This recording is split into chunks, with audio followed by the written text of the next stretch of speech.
Hey y'all, what you doing? Kicking it, watching me on a video? Good call. I'm Brittany.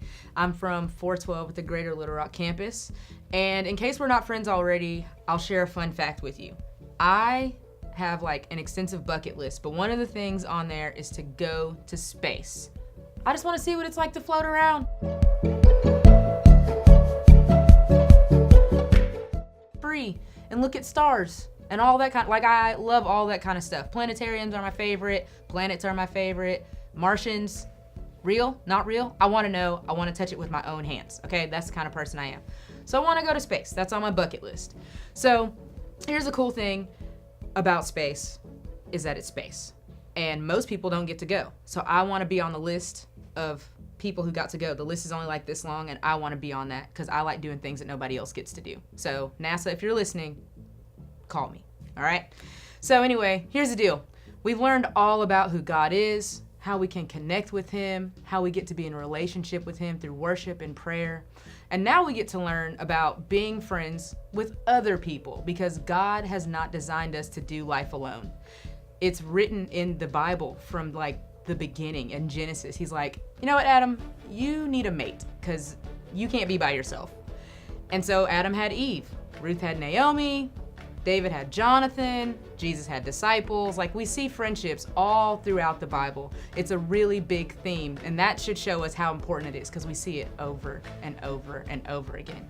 And I love my friends. I spend so much time with them. It is my favorite thing, getting to hang out with my people and knowing that they're there for me when I need them to be, and they're there for me when I just want them to be. That's the best thing about my friends, is they're there for both sides, whether things are good or bad. I know that they want to hang out with me, and I love that. So I hope for you that you have people in your life that you can depend on, whether times are good or bad. You just have some cool friends that you can depend on. So we're going to look at a story in the Bible about Daniel and his three buddies, Azariah, Hananiah, and the non-matching name Mishael. I don't know why he didn't get to rhyme, but whatever. I guess him and Daniel go together. Daniel, Mishael, I don't know, it doesn't matter. But they were the Cuatro Amigos, okay? So there's this cool story where the king had picked them to be a part of his service, all right? But they had to go through some training. He's like, I want some Israelites who can be brought into my service. He's the king of Babylon, and it's like this huge nation. It's a big deal that he picks them. There were only really two criteria. You had to be good looking and smart. So if you're good looking and smart, you qualify, right? So he picks these four guys, and they're super tight. And so they go in for this 3-year training to be a part of the king's service, to work for the king, which is an honor, right? So they're training for 3 years, and all they get to do is hang out and be royalty. They get to eat the king's food, they get the biggest turkey legs and all this stuff, and they get to eat, drink, and be merry. Except there's one small problem. Daniel and his buddies, they're Israelites, and God had put some restrictions on the diet of his people. So what Daniel did, he said, hey guys, we want to be a part of this. Like, we're down with this training, but we're not going to go against what God has told us. We're not going to defile our bodies with your food just because we're a part of your culture now.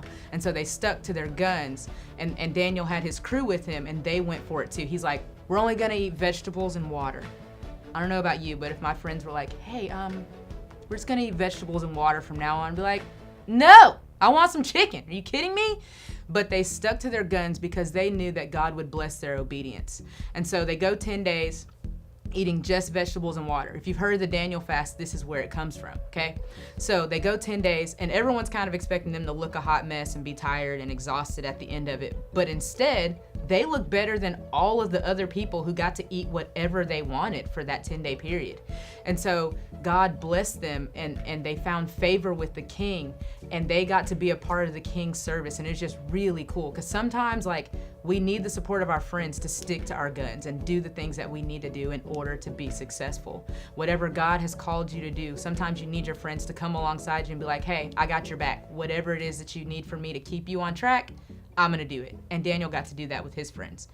A story of me doing that with my friends, like, in college, I did my own thing, okay? If I wanted to go to class, I went. If I didn't want to go, I didn't go. And I was hardcore about hanging out with my friends. I had all these new friends. It was college. It was a new world. There were new people everywhere, and I was like a kid in a candy store. The problem was I would hang out all night, okay? Then ring, ring, there goes my alarm clock, and I gotta go to class. And I'm like, no, I'm not going to class. I'm not gonna do it. I'm tired, right? My friend Carly, who's still one of my great friends today, was my roommate, and she would wake me up. She's like, get your lazy butt out of the bed and go to class.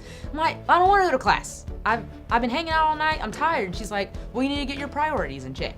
Because you came to college to be successful. You're on path to graduate. You need to get it together.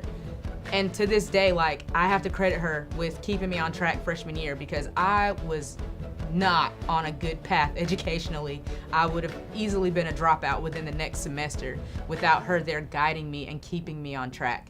So I just want to encourage you, like, find a squad who is going to encourage you when you're doing stupid stuff that you know that you shouldn't be doing, that is outside of what God has called you to do.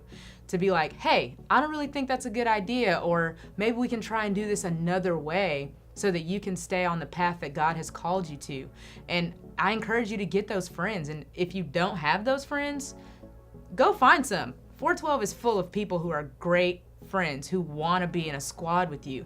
And the cool thing about a squad is, like, they're the ones who are going to guide you in the right direction. And you guys get to be together for years at a time. And that's awesome. That's a great experience that you get to have that most people don't. And so I like to think of my friends as like the bumpers on the bowling lane, right? So you're trying to get the strike. You got to hit the kingpin to get the strike, right? So whenever I'm going off about to hit the gutter, my friends are like, boop, just a gentle nudge back to the middle, right? And Jesus is a king, so that's how I see him. He's the kingpin that I'm aiming toward, and my friends just bump me back toward him whenever I'm getting off track, doing all kinds of crazy stuff, right? So I want you to just take some time and think about the friends that you have in your life. Are they pushing you back towards Jesus? Are they letting you go off the rails and disrespect your parents and not do your homework and all those sorts of things? Are they being a part of you looking at things on social media that you're not supposed to? Or are they checking you on that stuff, like, hey, maybe we should not watch this movie because it doesn't really seem appropriate? Or, hey, maybe you shouldn't talk to your mom like that. She does a lot of things for you. Those friends who are going to guide you back to being a better person are the friends that you want to have. So just take a couple minutes and maybe pull out a sheet of paper and write down the friends in your life who are good, solid friends, who are on the same track and leading you back to Jesus, and really reflect on the ones that aren't and if you need to keep them around. All right, so just watched the video all about friendships and what that looks like. And we love getting the testimonies of our 412 students and how friendships have changed their lives, whether it was in 412 or otherwise. So go ahead and click the link below to see the testimony of some 412 friends and just what their friendship has meant to each other and how they've grown in Christ together. Because again, we're not meant to do life alone. We gotta have a squad to just help keep us on track. And if you want to learn more about just biblical friendship and what that looks like, being a good friend, we have a Bible study for you right down at the bottom. You can click that link and go through it with your friends so you guys can be better friends to each other and be godly in your friendships.